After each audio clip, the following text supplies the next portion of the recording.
राजस्थान के अरावल पहाड़ों के बीच 16वीं शताब्दी का एक खंडर भंगर फोर्ट आज भी एक डरावनी कहानी बयान करता है।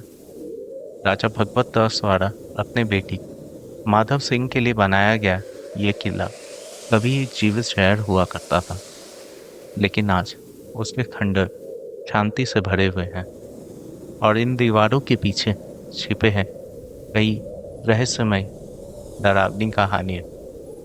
भारत की सबसे भूतिया जगह के रूप में मशहूर भंगर फोर्ट के बारे में कई लोग अपनी अलग अलग कहानियां बताते हैं। आर्कियोलॉजिकल सर्वे ऑफ इंडिया ने यहाँ सूर्यास्त के बाद प्रवेश पर रोक लगा रखी है, जो इसकी डरावनी पहचान को और भी बढ़ा देती है। ये कहानी भंगर के उस रहस्यमय अंत को दिखाता है जिसमें इतिहास, झूठी कहानियां और अदृश्य शक्ति आपस में कहीं मिल जाती हैं।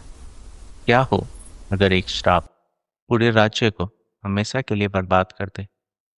भंगार फोर्ट में मूलतः दो पुरानी कहानियां गूंजती हैं। एक गुस्से में आए साधु की, दूसरी एक तांत्रिक के अधूरे प्यार की। ये कहानी एक ऐसे शहर की बात करती है जहां परछाइयां चलती हैं, चीखें गूंजती हैं और कोई भी सूर्यास्त के बाद रुकने की हिम्मत नहीं करता। क्या आप भारत के सबसे भूतिया किले के पीछे का सच जानने की हिम्मत रखते हैं? मेरा नाम अर्जुन शर्मा है। मैं एक इतिहासकार हूँ, लेकिन ये सफर सिर्फ इतिहास के लिए नहीं। इसकी शुरुआत 5 साल पहले हुई थी, जब मेरा बड़ा भाई आर्य ऐसे ही एक रहस्यमय जगह से गायब हो गया था। उसका अंत कहाँ हुआ, ये कोई नहीं जानता।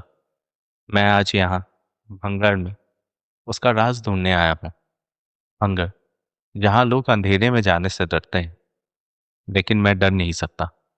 मेरे गले में एक पेंडेंट है, बिल्कुल उस जैसा जो आर्यन पहनता था।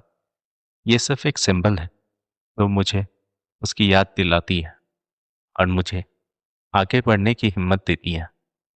अर्जुन भांगर के दरवाजे पर खड़ा था। सर, सूरज ढलने वाला है, अब आपको वापस जाना होगा। एक एएसआई गार्ड ने चेतावनी दी। मुझे पता है, अर्जुन ने जवाब दिया, लेकिन आज मैं यहाँ रात भर रहूंगा। मैं इन कहानियों को गलत साबित करना चाहता हूँ। गार्ड ने डरावनी नजरों से उसे देखा और कहा, साहब, बहुत लोगों ने ऐसा करने की कोशिश की है। कुछ लोग वापस ही नहीं आ पाए और जो आए उनका दिमागी संतुलन बिगड़ चुका था। अर्जुन ने मुस्कुराते हुए कहा, मैं एक साइंटिस्ट हूँ, अंधविश्वास पे यकीन नहीं करता। उसने रिकॉर्डिंग चालू कर दी। मैं यही हूँ, अर्जुन शर्मा। मैं इस रहस्य को सुलझा कर ही जाऊंगा। वहां की खामोशी उसके कान से होकर उसके दिमाग तक पहुंच रही थी। किले की छत पर एक टूटी हुई दीवार से वो बाहर की तरफ देख रहा था। सूरज ढल रहा था और आकाश में लाल और नारंगी रंग बिखर गए थे। उसने इस पल की तस्वीर अपने कैमरे में कैद कर ली। दोस्तों, अगर आप अर्जुन के साथ जंगल में होते और गार्ड ने आप लोगों को वापस जाने के लिए कहा होता, तो क्या आप रात भर वहां रुकने का फैसला लेते, या क्या आप लोग गार्ड की छोटी सी कहानी से डर जाते, या आपका साइंटिफिक माइंड आपको भी अर्जुन की तरह आगे बढ़ने के लिए मजबूर करता? मुझे जरूर बताना। सूर्यास्त के बाद किले में एक अजीब सी ठंडक छा गई। अर्जुन को लगा जैसे उसकी सांसें थम रही हैं। ईएमएफ मीटर ने भी बीप करना शुरू कर दिया था, और ये तो बस शुरुआत थी। उसकी रिकॉर्डिंग में एक अजीब सी फुसफुसाहट सुनाई दे रही थी, जिसका मतलब समझ नहीं आ रहा था। वो आवाज़ उसके कानों तक आ रही थी। वो आवाज़ कभी तेज होती और कभी धीमी। अर्जुन ने तुरंत उस आवाज़ की दिशा में चलना शुरू किया, जहाँ से उसके सिग्नल रिसीवर ने सिग्नल पकड़ा था। किले के अंदर एक बंदी घर भी था। उसने दरवाज़ा खोला और एक अंदर के कमरे में चला गया। वहां पर कोई भी आवाज़ नहीं सुनाई दे रही थी, लेकिन अर्जुन के थर्मल कैमरा में उसने एक छोटा सा रोशनी का गोला देखा था। वो गोला धीरे धीरे एक आकार ले रहा था। वो एक रोशनी का गोला था, और वो गोला धीरे धीरे जैसे एक आदमी का आकार ले रहा हो। अर्जुन ने अपना फोन का फ्लैशलाइट ऑन किया और उस आकार को देखने की कोशिश की। तभी उसके फोन का फ्लैशलाइट अचानक से बंद हो गया। वो रोशनी का गोला एकदम से गायब हो गया। क्या हो रहा है? अर्जुन ने अपने आप से पूछा। क्या ये सब बस मेरे दिमाग का खेल है? अर्जुन ने वापस से रिकॉर्डिंग शुरू की। तभी उसे एक लड़की की रोने की आवाज सुनाई दी। ये आवाज उसके कान के एकदम करीब थी।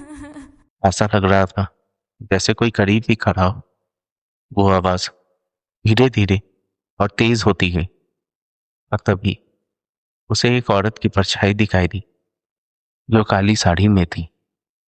ये वही परछाई थी जिसके बारे में कई लोग बातें कर रहे थे।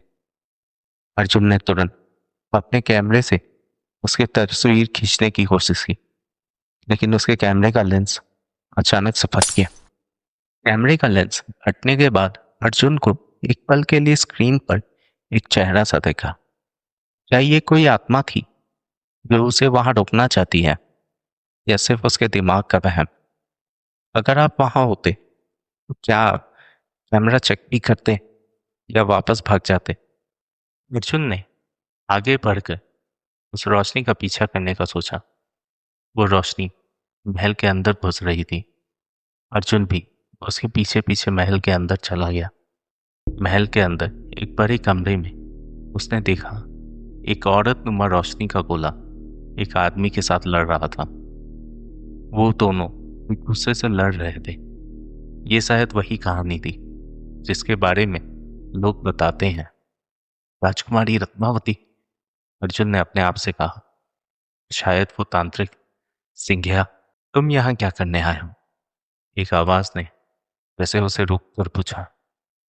तुम भी हमें देखने आए हो, लेकिन तुम भी सच नहीं पता कर पाओगे। अर्जुन ने उस आवाज की दिशा में देखा। वहां एक औरत खड़ी थी के चेहरे पे एक अजीब सा दर्द था। उसने बताया कि वो यहाँ की देखरेख करती है और उसका नाम माया था। तुम भी यही हो?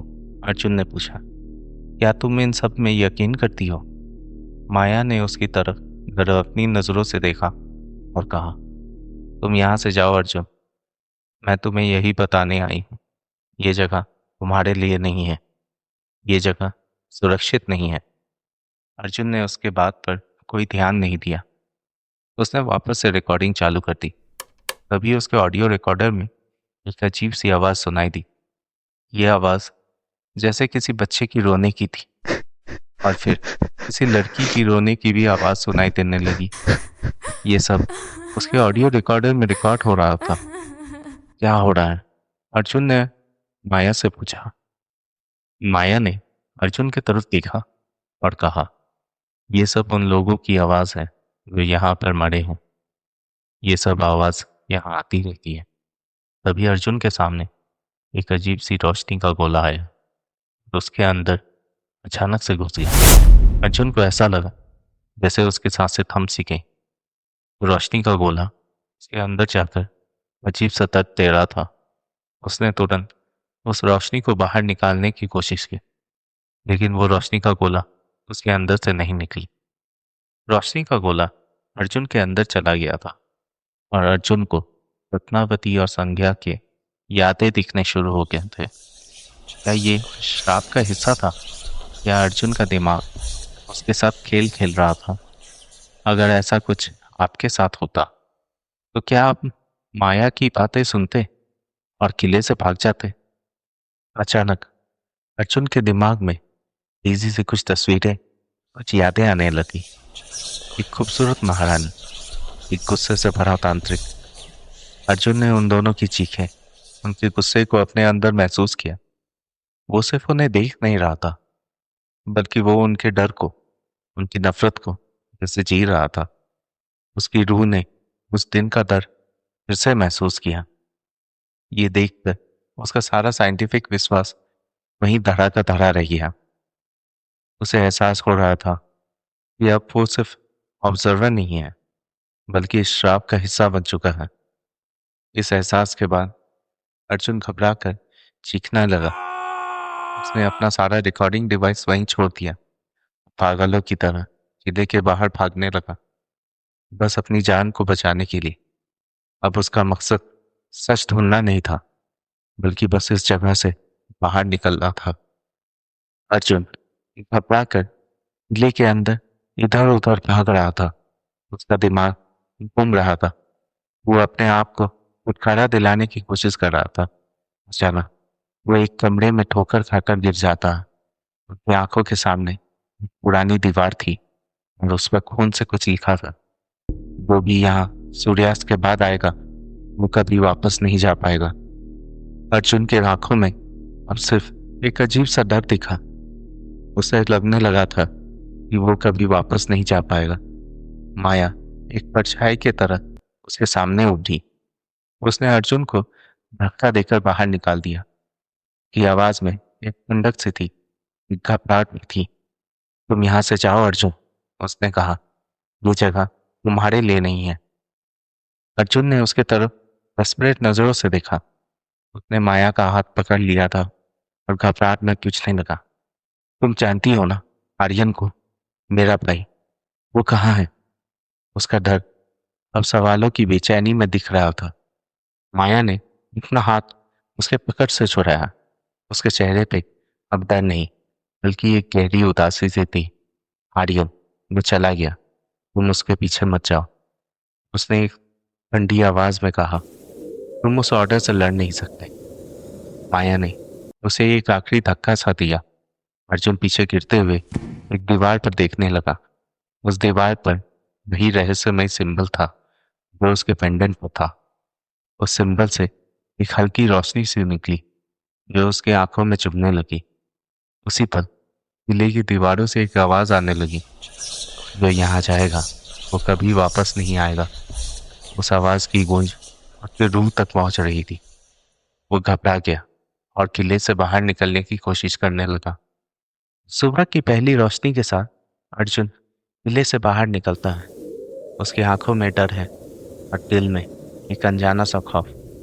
वो अब भी भूतिया कहानियों को झूठ मानता है, लेकिन भांगड़ में जो हुआ उसके साथ, वो उसके झूठे विश्वास को तोड़ देता है। वो अपनी रिकॉर्डिंग्स में टूटे हुए बैंगल्स की आवाज़, अजीब सी फुसफुसाहट और परछाइयों का निशान देख सकता है। भांगर फोर्ट हमारे इतिहास और रहस्य का एक अद्भुत मिश्रण है, जिसका श्राप शायद आज भी जिंदा है। शायद यह डर बस एक धोखा है, या फिर सच में इसके पीछे कोई राज छिपा है। भांगर फोर्ट राजस्थान के इतिहास का एक हिस्सा है, जिसका रहस्य आज भी बाहर निकलने का इंतजार कर रहा है। क्या आप इन रहस्य को ढूंढने जाएंगे? अगर आपको ऐसी कहानियाँ पसंद हो तो प्लीज़ लाइक, शेयर, कमेंट और सब्सक्राइब कीजिए भूत एफएम को।